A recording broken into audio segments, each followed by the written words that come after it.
Raj, um, what is your primary 49er concern now? Now that we've seen Chase Young, and I love, by the way, I talked to Chase Young last week, and he just loves being in a winning organization Yeah. with all these great players. He was saying that, I don't feel like I got to carry the load because I look around and there's CMC and there's Nick and there's Hargrave and there's Armstead and this, where, I mean, he was on a very good line for the Commanders, don't get me wrong, but this might be the best line in the game right now.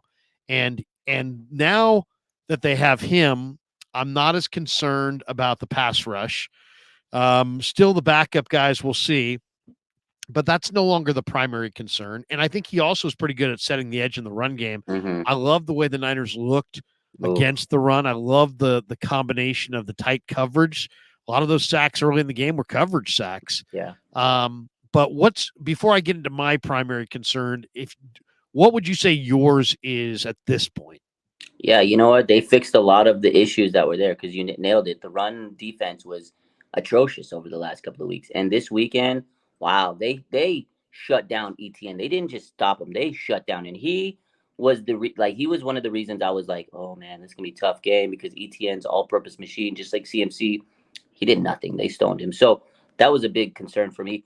I know a lot of people are gonna say cornerback. They're gonna say Lenore, but Lenore switched over to nickel. He was primarily playing outside. I think the coverage was better this week. I know it's still something that needs to be better. The penalties, I feel like secondary is still an area where they can fix. But again, you got to remember, Lenore was primarily playing outside this year. Then they switched him inside. So for a young cornerback, moving and switching sometimes can be a transition. Jimmy Ward used to talk about that all the time. That's why he didn't want to keep switching. He wanted to play primarily safety.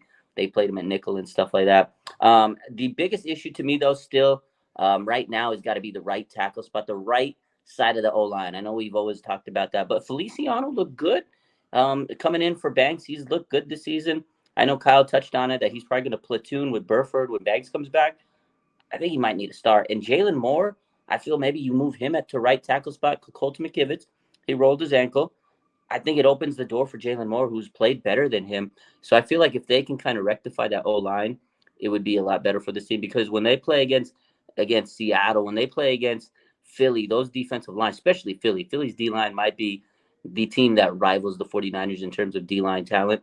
Um, they got to make sure that they can block those guys because they are going to be, revved up monsters against us. So I think right side of the O line because they've been making a lot of penalties, false starts, specifically Burford. And I thought he was great last year, but this second year he's really struggled. So maybe they can kind of fix that right side by putting Feliciano, the veteran, who's a little bit more, tactful, and he doesn't rack up those silly tic tac penalties, and he's looked good. And then but going back to the secondary, I really hope that Womack gets cleared to come back because I think he might be the answer at the nickel spot. I know they've been, you know, what's Ambry the word outside for? and Lenore inside, They've been kind of, testing experimenting. the waters, experimenting. I think Womack might be the answer, but we'll see. He's got to compete. But shout out to Ambry Thomas, man. That was the best game I've seen him play in a very long time. So shout out to Wilkes for believing in this guy and making the adjustments because they did play a lot more tight man coverage than that silly soft zone that was getting them killed the last couple of weeks. So great adjustment by Wilkes. But those would be my concerns. It's funny. Jamal Allah says, "I'm concerned about our kicker, Mm, man." Which mm, I'm concerned about the kicker as well. yeah. Just because I mean the Niners are getting into a pressure filled part of their schedule, and they got a rookie kicker, and Robbie Gold remains at home, and it sounds like he wants to kick because he worked out for the Giants a few weeks ago, and the Giants chose to go in a different direction. So maybe Robbie's lost it. Maybe he doesn't have the leg anymore. Maybe I don't know. But I'm still a little concerned about the kicker. I think your comments on the line are interesting too because Jalen Moore. I talked to Jalen Moore a couple times in the last couple weeks, and he's just a really solid guy. Like I don't know if you've ever seen any of the interviews I've done with him, but he's just a really bright guy, really solid guy, really confident. He's not like one of these guys. Sometimes you think of offensive linemen, backup offensive linemen, as guys that are not very confident. This guy's really confident in what he can do. He's learned a lot from Trent Williams. I agree. He can play right tackle or left tackle, and he probably probably play either guard spot as well. And if you don't have McKivitz healthy, maybe that is worth exploring. I think it's going to be interesting to see, like, do they view Jalen Moore on the right side higher than they view Matt Pryor on the right side? Because they've kept Pryor, and Jalen Moore's the backup at left tackle. I think Pryor's number 2 at right tackle. So would it be Pryor get that first run if McKivitz can't go?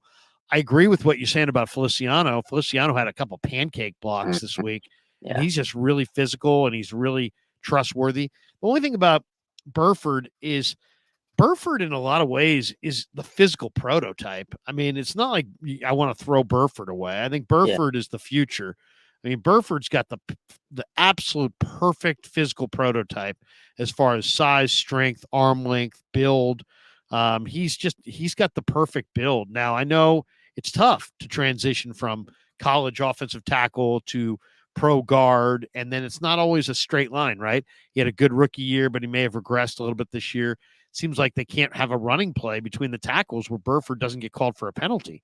So that's problematic because you can't, if you said to me, what has hurt the Niners in the last, 3-4 losses or 3 losses, it was the lack of a run D, but a lack of a run game. And a lot of their lack of run game was due to the fact that they're sitting at second and long all the time because of penalties on first down.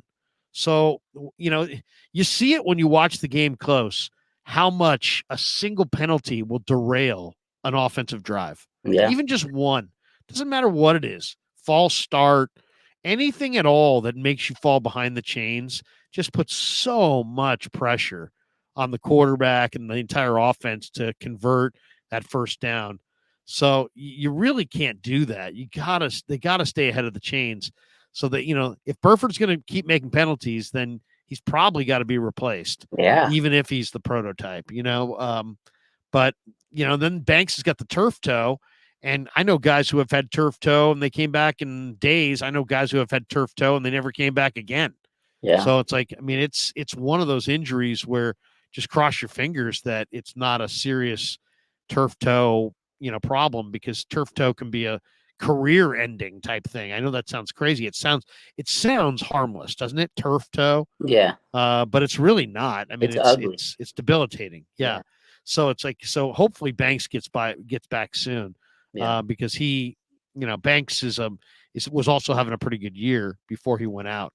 How concerned are you about Jake Moody?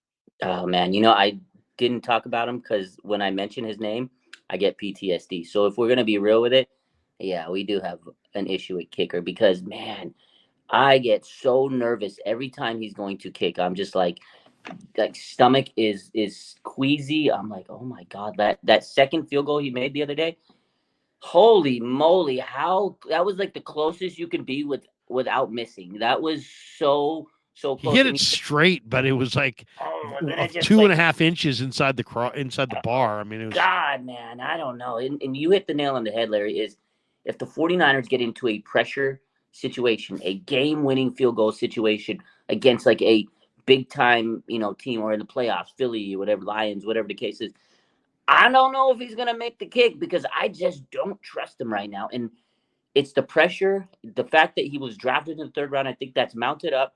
This is the only kicker I've seen that icing the kicker, actually, it's a thing against him. Like, the teams will call a timeout, and I'm like, oh, my God, they just iced Jake Moody.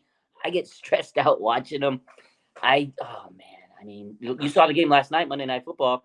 Denver Broncos missed almost every kick. And if it wasn't for 12 men on the field, that's the feeling that you don't want to have as a 49er fan. The fact that they missed kicks and they could have lost the game because of that. I don't want that to happen.